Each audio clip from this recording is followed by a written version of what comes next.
Direct News TV. Ukraine denies Russian claim Kyiv sent drones to hit Kremlin. Kyiv, Ukraine. Russia claimed it foiled an attack by Ukrainian drones on the Kremlin early Wednesday, calling it an unsuccessful assassination attempt against President Vladimir Putin and promising retaliation for what it termed a terrorist act. The Ukrainian president denied it, saying, "We don't attack Putin or Moscow." Putin wasn't in the Kremlin at the time and was at his Novoogoryovo residence outside Moscow, his spokesman Dmitry Peskov told Russia's state news agency RIA Novosti. There was no independent verification of the purported attack, which Russia authorities said occurred overnight but presented no evidence to support it. Questions also arose as to why it took the Kremlin hours to report the incident and why videos of it also surfaced later in the day. A video posted overnight on a local Moscow News Telegram channel, shot from across the river from the Kremlin, appeared to show smoke rising over the buildings. It wasn't possible to ascertain its veracity. According to text accompanying the footage, residents of a nearby apartment building reported hearing bangs and seeing smoke around 2:30 a.m. Another video on social media, which looks to be taken from across Red Square, appears to show the moment a drone explodes in a flash of fire above the roof of the Senate Palace in the Kremlin, near a flagpole flying the Russian tricolor, with debris falling on the roof. It also was not possible to independently verify this footage. The Kremlin said Russian military and security forces had stopped the drones before they could strike. Nobody was hurt, it added. Its official website said debris from the drones fell on the Kremlin grounds without damage. President Volodymyr Zelensky, on an unannounced visit to Helsinki for talks with the leaders of 5 Nordic countries, denied any role. "We don't attack Putin or Moscow. We fight on our territory. We're defending our villages and cities," he said at a news conference. Ukraine presidential advisor Mikhailo Podolyak said the claims could provide a pretext for Russia to justify massive strikes on Ukrainian cities, on the civilian population, on infrastructure facilities. White House Press Secretary Karine Jean-Pierre said the U.S. was unable to confirm the authenticity of Russia's claim. Asked whether the U.S. believed Putin was a lawful target of any potential Ukrainian strike, Jean-Pierre said that since the start of the conflict, the U.S. was not encouraging or enabling Ukraine to strike beyond its border. UN Deputy Spokesman Farhan Haq said that the United Nations is not in a position to confirm these reports.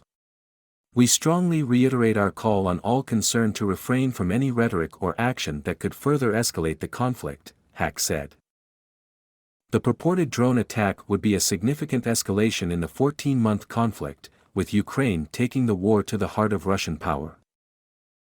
Phillips O'Brien, professor of strategic studies at the University of St. Andrews, said, "It certainly wasn't an attempt to assassinate Putin, because he doesn't sleep in the roof and he probably never sleeps in the Kremlin."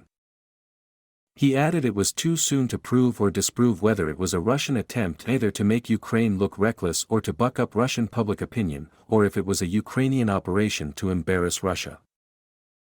James Nixey, director of the Russia and Eurasia program at the Chatham House think tank, said, "The two most likely possibilities are a warning shot across the bows by Kyiv or a false flag operation by Moscow designed to justify more intense attacks in Ukraine or more conscription. If it was a warning shot by Kyiv, then it was yet another shocking security lapse by the Russian state," he said. "If it's a false flag operation by Moscow, then it reeks of desperation," Nixey added. "And it's a high-risk strategy likely to be exposed, considering how poor their tradecraft seems to be." The alleged attack prompted calls in Russia from pro-Kremlin figures for assassinations of senior leaders in Ukraine. The Kremlin claimed the attack was planned to disrupt Victory Day, which Russia celebrates in Red Square on May 9 to commemorate the defeat of Nazi Germany in World War II. Peskov said the parade would go on as scheduled. Before the news about the alleged attack broke, Moscow Mayor Sergei Sobyanin issued a ban on using drones in the Russian capital, with an exception for those launched by authorities. He gave no reason for the ban, saying only it would prevent the illegal use of drones that can hinder the work of law enforcement. Zelensky was in Finland seeking greater firepower for his armed forces as they figure out how to dislodge Russian troops from occupied areas of Ukraine. Both Ukraine and Russia reportedly have experienced ammunition shortages after a winter of long-range shelling and missile strikes. Kyiv has been pressing its allies for more as officials consider when to start driving Russian forces out of Ukrainian territory they occupy. Zelensky said Ukraine's counteroffensive is coming very soon. This year will be decisive a euro for victory, he said. The Nordic countries, Finland, Sweden, Norway, Denmark and Iceland, have been among Kyiv's strongest backers since Russia invaded Ukraine in February 2022. Before meeting Zelensky, Nordic officials appeared ready to provide more aid. Here in the north, we have a more unpredictable and aggressive Russian neighbor, and it is important that we discuss together how to face this new situation, Norwegian Prime Minister Jonas Gahr Støre said. In fighting Wednesday, 16 civilians were killed in a massive attack by Russian forces on southern Kherson province, the Prosecutor General's office said. Russian fire hit the train station and the only open supermarket in the regional capital, also called Kherson, killing 12 people and wounding 22, officials said. 3 energy workers died when they came under fire while making repairs north of the city. The talks came a day after U.S. officials said Washington plans to send Ukraine about $300 million in additional military aid, including an enormous number of artillery rounds, howitzers, air-to-ground rockets and ammunition. The weapons will all be pulled from Pentagon stocks, so they can go quickly to the front, according to the officials who spoke on condition of anonymity because the aid has not yet been formally announced. Elsewhere, Russia used Iranian-made drones during its third attack on Kyiv in 6 days. Explosions were heard in the capital and elsewhere during the night as Ukrainian air defenses shot down 21 of the drones, Ukraine's Air Force said. No damage or casualties were reported. Meanwhile, a massive blaze broke out at an Russian oil depot in Russia's southern Krasnodar region, east of the Russian-held Crimean Peninsula, according to Krasnodar Governor Veniamin Kondratyev. He didn't say what caused it, but some Russian media outlets said it was likely from a Ukrainian drone attack. There was no official comment on that possibility. Residents heard an explosion shortly before the fire erupted, Russian news site Baza said.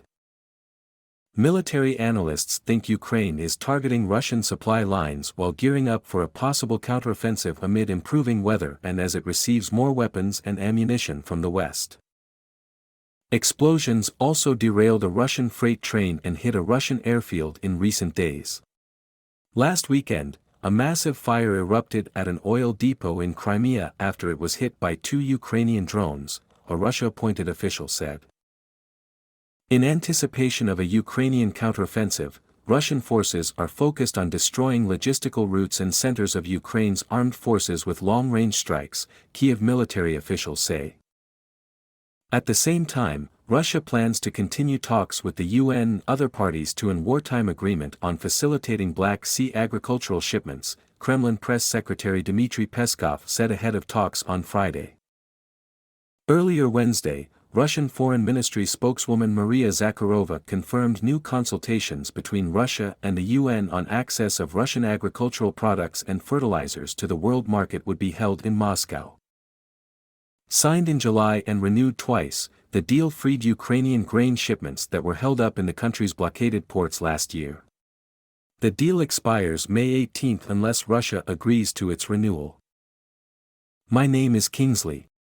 Please like, share, subscribe and hit that notification bell so you can be the first to be notified whenever we post. You won't regret it.